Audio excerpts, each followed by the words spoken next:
जय हिंद दोस्तों।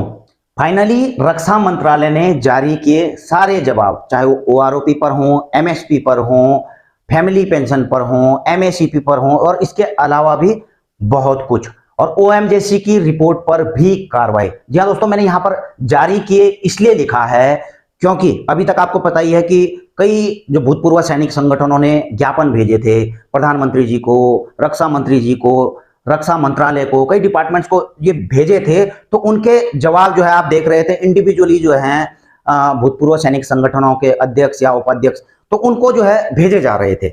लेकिन अब जो है सीधा रक्षा मंत्रालय ने जो है डीएसडब्ल्यू की साइट पर यह सारे के सारे जवाब जो भूतपूर्व सैनिकों की तरफ से इशू रेज किए गए थे, pension, OROP, MSP, MACP, family pension से संबंधित, तो इन सब पर जो है रक्षा मंत्रालय की तरफ से तथ्यों के आधार पर जस्टिफिकेशन दिया गया है डीएसडब्ल्यू की वेबसाइट पर, ताकि यह जो है जवाब जो है सेंट्रली सभी भूतपूर्व सैनिकों तक पहुंच सके।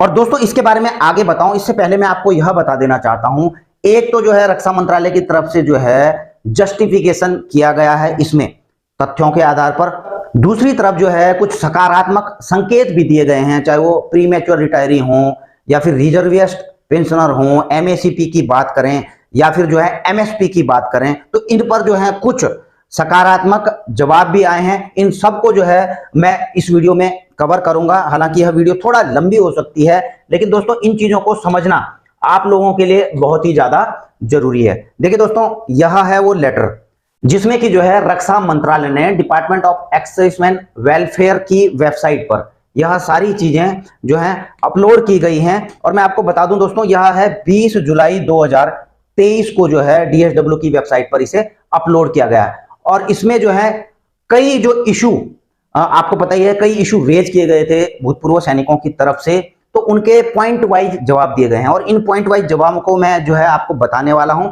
इसलिए दोस्तों थोड़ा समय निकालकर इन चीजों को समझ लेना कि आखिर जो है रक्षा मंत्रालय का इन पर क्या जवाब आया है और कहां पर आपको सकारात्मक रिजल्ट मिल सकते हैं। तो सबसे पहला जो है जो जवाब दिया है फिटमेंट फैक्टर पर दिया है, GSOG only 2.57 and for officer it is 2.81। आपको पता ही है कि जो 7 सीपीसी था उसमें जो है फिटमेंट फैक्टर उसमें अलग अलग था। जीएसओ जवान ओआरएस का जो है 2.57 से लेकर के जो है अधिकारियों तक 2.81 दिया गया था।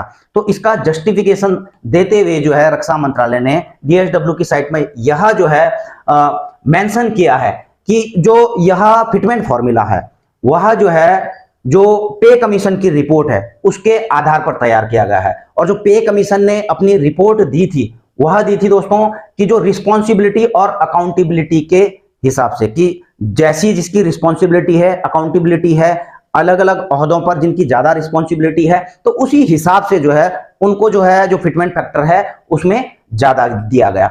अगला जो benefit of OROP not applicable for PMR retirees who got PMR, तो दूसरे पॉइंट में यहां पर जवाब दिया गया है कि जो 1 जुलाई 2014 के बाद प्री मैच्योर रिटायरी आए हैं उनको ओआरओपी का बेनिफिट क्यों नहीं दिया गया। तो यहां पर उन्होंने मिनिस्ट्री ऑफ डिफेंस के जो है 7 नवंबर 2015 के और 4 जनवरी 2023 के नोटिफिकेशन का हवाला दिया है। और इसमें यह भी कहा गया है कि the principle of OROP contain in government letter dated has been upheld by honourable Supreme Court vide its order dated 16 March 2022। यानी कि इस डिसीजन को जो कि प्री मैच्योर रिटायरी 1 जुलाई 2014 के बाद आए हैं, तो उनको अगर ओआरओपी का बेनिफिट नहीं दिया गया है तो इसको जो है ऑनरेबल सुप्रीम कोर्ट ने भी 16 मार्च 2022 के अपने जजमेंट में सही ठहराया है। अगला इक्वल एमएसपी की बात करते हैं कि equal MSP should be fixed for JCO as well as officer. तो इक्वल एमएसपी आपको पता ही है कि आजकल इक्वल एमएसपी पर भी बड़ी जो है एक मांग उठी हुई है भूतपूर्व सैनिकों की तरफ से कि इक्वल एमएसपी होनी चाहिए, चाहे जेसीओ जवान अधिकारियों की बराबर होनी चाहिए। तो यहां पर जो है मिनिस्ट्री ऑफ डिफेंस की तरफ से यह जवाब दिया गया है कि द मिलिट्री सर्विस पे वाज इंट्रोड्यूस्ड बाय 6 सीपीसी। तो यहां पर जो है यह बताया गया है कि जो 6वां पे कमीशन था उन्होंने रेकमेंड किया था कि जो जेसीओ जवानों की मिलिट्री सर्विस पे है उनको जो है उन्होंने 1000 रुपए पर मंथ के लिए रेकमेंड किया था। लेकिन जो है रैंक पे जेसीओ जवानों को पे नहीं किया जा रहा था, इसलिए जो है सरकार ने यह डिसाइड किया कि उनको 1000 की बजाय 2,000 रुपए पर मंथ जो है मिलिट्री सर्विस पे दी जाए। ये 6 सीपीसी की बात कर रहा हूं मैं दोस्तों, ठीक है। और 2,000 रुपए जेसीओ जवानों को दिया जाए 1,000 की जगह में, तो गवर्नमेंट ने 1,000 रुपए बढ़ाकर यहां पर जो है एमएसपी दिया था और उसी प्रकार से अधिकारियों को भी दिया था। और उसके बाद 7 सीपीसी में क्या हुआ कि जो फिटमेंट फैक्टर था 2.57 का, तो उसी हिसाब से जो है वो बढ़कर जो है 7 सीपीसी में जेसीओ जवानों का 5200 रुपए एमएसपी हो गया और जो अधिकारियों का है वह 15,500 रुपए हो गया। और इस चीज को जो है जो 7 सीपीसी है, जो पे कमीशन है, उन्होंने भी एक्सेप्ट किया है। अब इसके बाद आगे बढ़ते हैं दोस्तों कि officer have been more benefited than jawan and honorary rank in fixation of pension under OROP 2। तो यहां पर एक इशू और भूतपूर्व सैनिकों की तरफ से रेज किया गया था कि अधिकारियों को जो है ओआरओपी में ज्यादा बेनिफिट मिला है बनाम ऑनरी रैंक के। तो यहां पर जो बताया गया है, जवाब दिया गया है कि जो ओआरओपी का जो फॉर्मूला है वो सभी पर एक जैसा, एक समान जो है एप्लीकेबल है, चाहे वो अधिकारी हो, चाहे वो जेसीओ हो, चाहे जवान हो। इसका सीधा सीधा एक ही फॉर्मूला है और उसी के फॉर्मूले के आधार पर जो है आपको ओआरओपी सेकंड रिवीजन का बेनिफिट दिया गया है, ठीक है। इसके बाद जो है अगला, request for grant of widow pension equal to service pension. तो कुछ भूतपूर्व सैनिक संगठनों की तरफ से यह भी मांग की गई थी कि जो फैमिली पेंशन है उनको जो है सर्विस पेंशन के बराबर जो है फैमिली पेंशन मिलनी चाहिए। तो यहां पर इस चीज को जस्टिफाई किया गया है कि जो पेंशन पॉलिसी है उसके अंतर्गत जो है जो फैमिली पेंशन होती है, पहले जो है उनको इनहेंस रेट पर जो है दिया जाता है, जो सर्विस पेंशन उनको मिल रही होती है। तो 7 साल किसी सर्विस पेंशनर्स की जो है डेथ होने के बाद 7 साल या फिर 60 साल से उम्र जो सर्विस पेंशनर की होती है, तो 67 साल की उम्र तक जो है इनको दिया जाता है, जो भी पहले हो जाए। तो ये एक पेंशन पॉलिसी है। तो जो एग्जिस्टिंग पेंशन पॉलिसी है उसी के अनुसार, चाहे वो अधिकारी हो, चाहे वो जवान की फैमिली पेंशन हो, सभी के लिए जो है एक ही फैमिली पेंशन है। इसलिए जो है इसमें कोई भी चेंजमेंट नहीं किया गया है। अगला, जो demand for granting equal disability pension to officer and jawan, जैसा कि डिमांड की जा रही थी कि जो डिसेबिलिटी पेंशन है वो अधिकारियों की और जवानों की बराबर होनी चाहिए। तो यहां पर भी इस चीज को जो है मेंशन किया गया है कि 6 सीपीसी के बाद जो है यह जो डिसेबिलिटी पेंशन है वह परसेंटेज के आधार पर होती है। जो आपकी बेसिक पेंशन होती है तो उसी के अकॉर्डिंग जो है आपको डिसेबिलिटी पेंशन मिलती है और वही जो है अधिकारियों को भी दी जा रही है और वही जवानों को भी दी जा रही है। अगला 7वां जो पॉइंट है, request for grant of service pension to personal who rendered service less than 15 years and participate in 1965 and 1971 wars। तो जो 1965 और 1971 की लड़ाई में जिन्होंने भाग लिया था तो उनके लिए जो है सर्विस पेंशन की मांग की गई थी, जिन्होंने 15 साल से कम की सर्विस की। तो यहाँ पर जो जवाब दिया गया मिनिस्ट्री ऑफ डिफेंस की तरफ से, वह बताया गया है कि जो एग्जिस्टिंग जो पेंशन पॉलिसी है उसमें जो है जो अधिकारी होते हैं उनके लिए जो है 20 साल जो है मैंडेटरी होती है सर्विस, उसके बाद जो है उनको पेंशनेबल सर्विस होती है। और उसी प्रकार से जो जवान होते हैं, जेसीओ जवान होते हैं, उनकी जो है मिनिमम क्वालिफाइंग सर्विस 15 साल होनी चाहिए।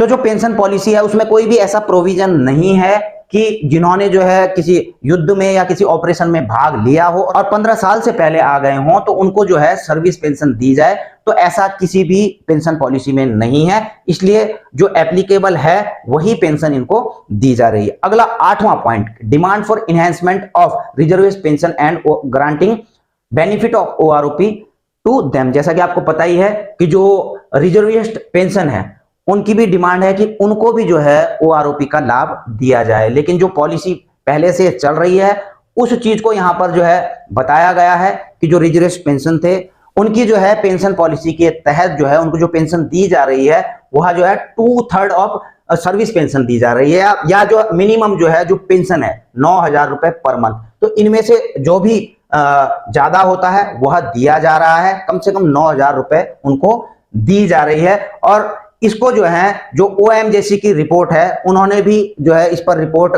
दी हुई है और जो ओएमजेसी की रिपोर्ट है अभी जो है सरकार के पास है, इसमें एग्जामिन किया जा रहा है। यानी कि हो सकता है कि अगर सरकार इस पर आगे कुछ विचार करे या कुछ डिसीजन दे तो रिजर्विस्ट पेंशनर की जो पेंशन है उनके ओआरओपी के लिए भी जो है सोचा जा सकता है, या फिर उनकी पेंशन को बढ़ाने के लिए भी सोचा जा सकता है। यह जो है सरकार के ऊपर डिपेंड है। जब सरकार का इसमें जो है कोई ऑर्डर आएगा तो इस पर कार्रवाई की जाएगी। 9वां पॉइंट क्या है, rank weightage as mentioned in government of India MOD letter number dated इतना इतना। ठीक है, कि प्रेजेंटली जो है जो पेंशन की पॉलिसी है उसमें जो है 50% जो है पेंशन दी जाती है। तो यहाँ पर रैंक वेटेज को जो है जो क्वालिफाइंग सर्विस है उसको जो है इररेलेवेंट बताया गया है। Demand of 75% pension of last पे ड्रॉन, यह भी जो है भूतपूर्व सैनिकों की तरफ से मांग की गई थी कि जो जैसे जवान है उनको 75% जो है जो लास्ट पे ड्रॉन होता है उसका पेंशन मिलना चाहिए। लेकिन यहाँ पर जो जवाब दिया गया है कि जो existing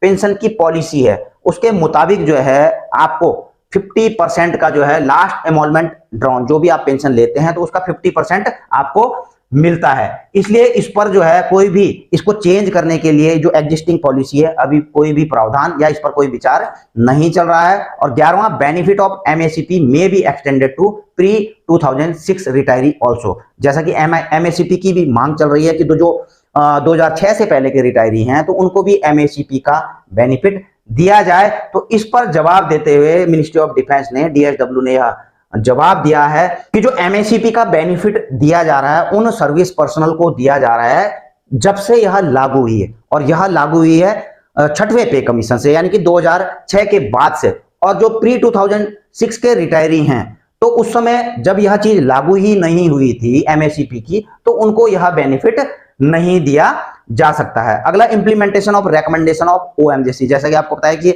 one man judicial committee की रिपोर्ट जो है आरटीआई के माध्यम से जो है सार्वजनिक हो चुकी है। तो इस पर जवाब देते हुए, report submitted by OMGC on OROPs under examination in this ministry.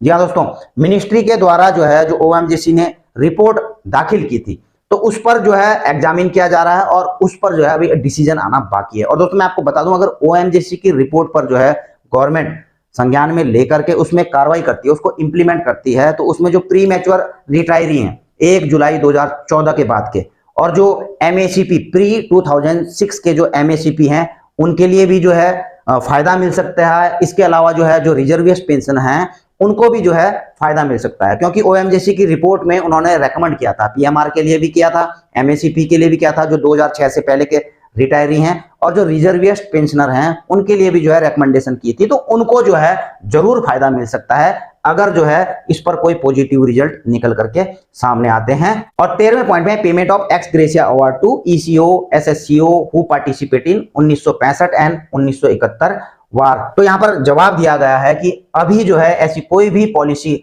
नहीं है कि जो ईसीओज हैं और एसएससीओज हैं उन्होंने जिन्होंने वार में पार्टिसिपेट किया है तो उनको जो है एक्स ग्रेशिया अवार्ड दिया जाए। तो दोस्तों ये हैं जवाब ministry of defence DSW department की तरफ से जो भी भूतपूर्व सैनिकों के द्वारा इशू रेज किए गए थे पेंशन से संबंधित, ओआरओपी, एमएसपी, फैमिली पेंशनर और एमएसीपी, और इसके अलावा मैंने आपको सारी चीजें बता दी हैं। तो इसको जो है सार्वजनिक रूप से यह जवाब दिया गया है ताकि इसको सभी पेंशनर जो हैं समझ सकें। और जैसा कि एमओडी का कहना है कि ये जो सारी चीजें आपको दी जा रही हैं वो पेंशन पॉलिसी के तहत हैं, और जो भी जो है पे कमीशन ने रेकमेंड किया था उसी पर आधारित हैं, उन्हीं के अनुसार आपको पेंशन या फिर ये सारी सुविधाएं दी जा रही हैं। तो ये सारे तथ्य जो है लेटर्स के साथ में मिनिस्ट्री ऑफ डिफेंस ने दिखाए हैं। तो दोस्तों आपकी क्या राय है, आप भी जो है कमेंट बॉक्स में जाकर के लिख सकते हैं। इसी के साथ अपनी वीडियो यहीं पर समाप्त करता हूं। जल्द मिलेंगे नई वीडियो में नई जानकारी के साथ। जय हिंद, वंदे मातरम।